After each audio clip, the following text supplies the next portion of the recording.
ऐसी एक कहानी which you feel should be a blockbuster movie कि बनना चाहिए इसमें मूवी कि हम देखें उस पर्दे पे लिखा आई हुआ है टेल यू, कि लाइक स्टोरी बाय नमन जैन। ऐसी बहुत सारी स्टोरीज हैं, बट मैं आपको एक सुनाता हूँ। ये भी बहुत टाइम पहले का, जब मैं खुद इन्वेस्टिगेशन करता था। तो 25 साल पहले की बात है। मतलब लोग बिलीव नहीं करेंगे, लोग कहेंगे स्टोरी है, बॉलीवुड स्टोरी है ये, बट ये एक्चुअल स्टोरी है। ट्रुथफुली आपको एक एक वर्ड जो बोलूँगा ट्रुथफुल होगा इसमें। एक हमारे पास केस आया जिसमें मैंने इन्वेस्टिगेशन करी। इसमें the husband and wife got married, right? They were one of the richest families of their particular area, right? So the girl belonged to some place, मैं उस सिटी का भी नाम नहीं बोलूँगा, let's say मुंबई, ठीक है? The girl belonged to Mumbai, right? And this boy used to stay in a smaller place, right? But then he was the richest person there. They got married. The boy was quite modern. ऐसा नहीं था कि वो villager था, US से पढ़ा हुआ था, सारी बातें थी। तो दे गॉट मैरिड। 2 महीने बाद गर्ल अपने घर वापस आ गई। ना तो बॉय बोल रहा है कि क्या बात हुई है, ना गर्ल बोल रही है क्या बात हुई है। बस ना तो लड़का उसको लेने जा रहा है, ना लड़की घर वापस जा रही है अपने, ठीक है। सो वो जो है, अब रीज़न दोनों पेरेंट्स परेशान कि भाई क्या बात है, क्यों लड़का नहीं लेने आ रहा। और ना किसी की बुराई भी नहीं कर रहे एक दूसरे की, ये भी नहीं बोल रहे कि वो खराब है, ना वो बोल रही है खराब है, ना वो बोल रहा है खराब है। बस they have just separated, parted. अच्छा, राइट नाउ जो गर्ल के पेरेंट्स थे वो हमारे पास आए। वो कहते हैं कि आप प्लीज़ एक इन्वेस्टिगेशन ये करके बताओ कि भाई इन दोनों में प्रॉब्लम क्या है, क्यों ये कुछ बता ही नहीं रहे हैं दोनों, ना उधर ना इधर। एंड बोथ साइड के पेरेंट्स जो हैं बड़ा परेशान है। तो अब हमने जो है, हमें पहले सोचा कि भाई लड़के के अंदर हो सकता है कोई एक्स्ट्रा मैरिटल अफेयर हो, कोई प्रॉब्लम हो। हमने कई दिनों तक फॉलो किया, हमने देखा कि वो सीधा ऑफिस जाता है, ऑफिस से घर आता है, कोई एक्स्ट्रा वो मूवमेंट ही नहीं है उसकी। बड़ा डिसेंट बॉय। जिससे इंक्वायरी करी, ड्राइवर से, घर के एम्प्लॉयज़ से, ऑफिस के एम्प्लॉय से, he is a gem of a person. इतना बढ़िया लड़का है, मतलब कहते हैं कि इसके ऐसा तो हो ही नहीं सकता कोई लड़का।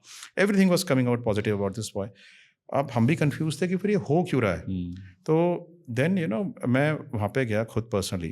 तो मैंने क्या किया, धीरे धीरे लड़के से फ्रेंडशिप डेवलप कर ली। So I met him, circumvented some events, हम किसी बहाने से मुझसे जाके मिला, हंसी मजाक किया उसके साथ। तो हमारी हंसी मजाक में ही liked me, I also liked him. तो हमारी वो बातचीत होनी शुरू हो गई। Then we met on various occasions. हमने साथ में we used to drink together sometimes, ठीक है। सो जब उसको पूरा मेरे ऊपर ट्रस्ट हो गया, I became very close to him. On one such occasion when he was drinking with me, right, so what he told me, मैंने क्या हुआ यार, व्हाई भाभी हैज़ गॉन बैक, ठीक है। कहते हैं यार you are very near and dear to me, I am telling it to you, don't tell it to anyone please, ठीक है। बहुत टाइम पहले की बात है। तो मैंने सिचुएशन इसलिए सारी चेंज कर दी, किसी को समझ में नहीं आया क्या है, ठीक है। सो कहते हैं कि जब मेरी शादी हुई, मेरे 3 फ्रेंड्स जो है ना यूएस में थे, because he studied from US. वो शादी में नहीं आ पाए। तो जब वो शादी में नहीं आ पाए तो हमने क्या किया कि हमने सोचा कि उनको जो है ना अपनी बैचलर्स पार्टी शादी के बाद दूंगा, ठीक है। तो ये जब अपने घर गई हुई थी, मैंने उनको बैचलर्स पार्टी के लिए बुलाया, ठीक है। We went to a hotel. तो कोई 5 स्टार होटल था उस जगह का। तो वो रेगुलर गेस्ट थे वहाँ के। तो वो क्या करते थे कि वो जो होटल था उनको वुमेन प्रोवाइड करता था, राइट, एस्कॉर्ट्स प्रोवाइड करता था। तो कहते हैं कि मैंने अपने फ्रेंड्स के लिए एस्कॉर्ट्स को बुला लिया, ठीक है। सो वहाँ पे मतलब मैंने अपने फ्रेंड्स को बोल दिया तुम ही बुला लो, वहीं पर ही उसी होटल में रुके हुए थे। उन्होंने बुला लिया एस्कॉर्ट को। उनके पास कोई एल्बम थी, एल्बम दिखाई, और एल्बम में से उसने देख के निकाल लिया। कि मैंने बताया ना उस टाइम मोबाइल्स वगैरह तो होते ही नहीं थे।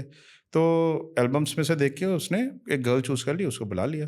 अब वो जो उसने बुला लिया, तो then they all were in 3 rooms, ठीक है। सो पहले एक पर्सन उस गर्ल के साथ गया, दूसरा गया। Then when he went, he saw his wife in front of him,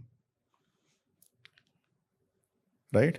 सो मतलब कहता है कि मेरे पैरों से ज़मीन खिसक गई। कहता है कि she belongs to such an affluent family, so such a rich girl, why. कहता है कि मैं एकदम मुंह घुमा के वापस आ गया, और उस दिन के बाद से मेरी उससे बात ही नहीं हुई, ठीक है। और कहता है कि अच्छा अब क्या है ना, तो वो भी वही काम करने गया था। He was also wrong because he was going to sleep with a girl, right, and she was also wrong because she was the girl, right. So दोनों ही नहीं बता रहे किसी को भी कि क्या हुआ क्या नहीं हुआ। अब हमें लगा कि पता नहीं सच बोल भी रहा है नहीं बोल रहा है, और हम प्रेजेंट कैसे करेंगे इस बात को क्लाइंट को कि बॉय का ये वर्जन है। ठीक है। सो अब हमने क्या किया, हमने कहा कि थोड़ी बहुत इन्वेस्टिगेशन बैकग्राउंड अपने क्लाइंट की डॉटर का भी चेक कर लेते हैं। तो जब हमने उसका बैकग्राउंड चेक किया, we followed her for a few days, ठीक है, we could find out that she was regularly doing it, she was going to various five star hotels.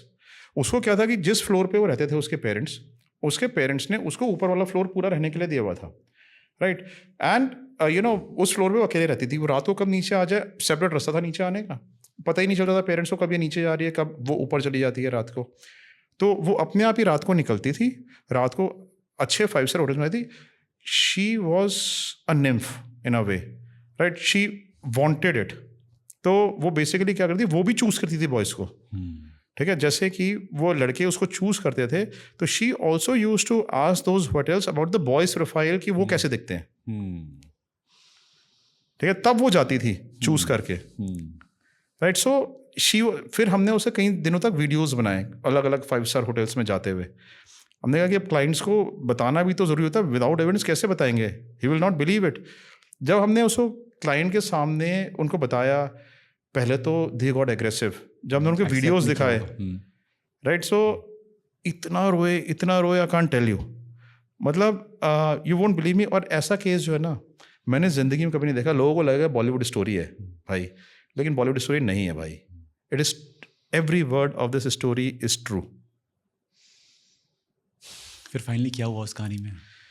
सी, हम इन्वेस्टिगेटर्स हैं, हमारा काम है अपने क्लाइंट को इन्फॉर्मेशन प्रोवाइड करना और फिर उसको भूल जाना हमेशा के लिए, सारे रिकॉर्ड्स को डिस्ट्रॉय कर देना उसके क्लाइंट के। हम लोग क्या करते हैं, जब एक केस सॉल्व हो जाता है, हम कभी क्लाइंट को जज नहीं करते, अपने कभी सब्जेक्ट को जज नहीं करते, हम कभी उनकी लाइफ में इंटरफेयर नहीं करते, उनसे कभी पूछते नहीं क्या हुआ, अनलेस अनटिल खुद ही हमें आके बताएं। और हम अपना कॉन्टैक्ट भी उनका ब्रेक कर लेते हैं ताकि उनको ये ना लगे उनकी प्राइवेसी में कोई इन्वेड करने की कोशिश कर रहा है। कभी भी उनके जितने भी डॉक्यूमेंट्स हमारे पास होते हैं, as a policy of the company, we destroy everything to the core, हम रखते ही नहीं है। आपने उससे शेयर किया जो आपका दोस्त बना था कि आप नो डिस्गाइज में थे? No, not all, we can't do that. नहीं, हम अपना cover, I was an undercover, ठीक है। अब हम अंडर कवर्स को एम्प्लॉय करते हैं। Never got to know, he never got to know till today, he doesn't know, and he is not even in India now. Maybe he, at that point of time only, at 25 years back, he permanently shifted to Canada.